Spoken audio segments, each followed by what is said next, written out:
learned today that many criminal gangs terrorising our streets are nothing but puppets, all controlled by the Mafia in Italy. A feared and highly secretive international mafia syndicate known as the Ndrangheta, or Honoured Society.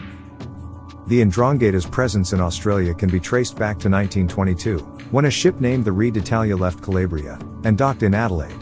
The ship offloaded 3 Ndrangheta gang members, and a criminal franchise was founded. The society's first local business was in fruit and vegetables, for which they quickly became known for extorting farmers and charging market stallholders protection fees. From groceries, the society diversified, moving into drug trafficking, kidnapping, extortion, and the occasional murder. Those early years were marred by a violent war between the newly arrived Calabrians and the Sicilians, who had arrived some 20 years earlier.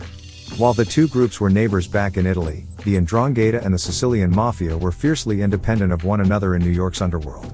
This animosity was carried to Australia where, between 1928 and 1940, 10 murders in northern Queensland were attributed to infighting.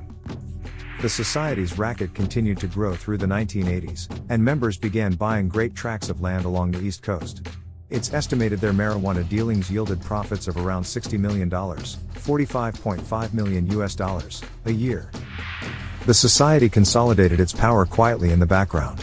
Between 2004 and 2014, the gang's members amassed more than $10 million, $7.6 million in real estate and race horses in Victoria alone, pouring money into wholesalers, cafes, and restaurants, and the La Porchetta pizza chain. Diverse business interests have been the society's game since the start.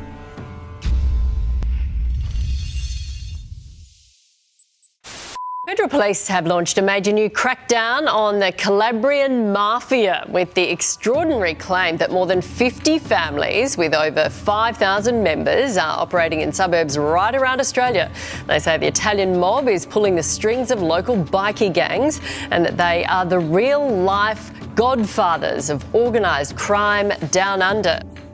Our law enforcement partners overseas, we work extensively with them with our international network. We've got 33 offices overseas across the world, and they've told us that the Ndrangheta in particular, the mafia group that's the most prominent here, is responsible for 70 to 80% of the cocaine trafficking throughout the world. So it's definitely a big part of that drug trade, and that's what we're really trying to combat. Alleged criminals were tricked into communicating with each other via an encrypted app called Anom, but it was designed by the police.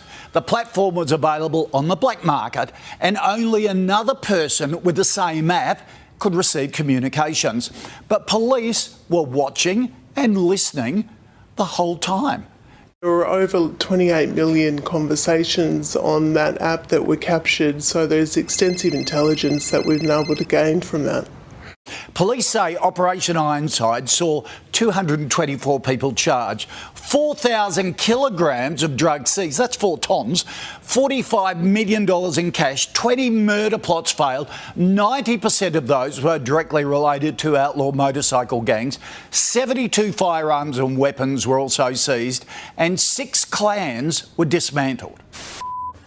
Operation Ironside has allowed law enforcement to inflict maximum damage to the serious and organised crime environment, with devastating consequences to those who seek to harm Australians and Australia's interests.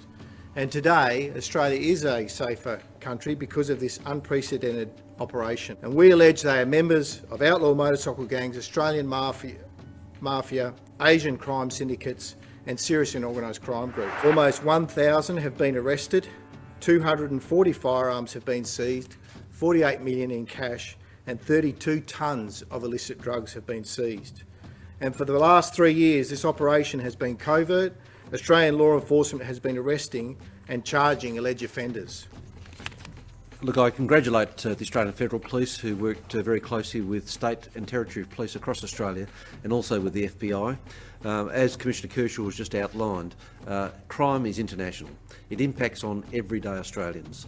And the fact that tonnes of drugs have been seized, numerous firearms and cash as proceeds of crime means that Australians will be safer. AFB first started charging people with Operation Ironside in November last year, where we raided a house and took $6 million out of it. We arrested this week a further 4 members of a syndicate, took $1.6 million in a handgun. On Monday alone, we executed 20 warrants with the thanks and the help of West Australian Police Force and all our Home Affairs partners. The Commissioner mentioned 2 days ago in regards to the brazen photos that were used on these devices. In previous life, I've been a drug expert and gone to court and trying to decipher books that criminals take which code what a drug is, what cash is. This was basically photographs of the cocaine. It was, as we said, where the speedboat meets. Everything was so brazen, the trust that was in this device that made our life easier. The Australian Federal Police has a message to criminals targeting Australia and Australians' interests. We have already outsmarted you. We will continue to outsmart you and we'll stay one step ahead of you.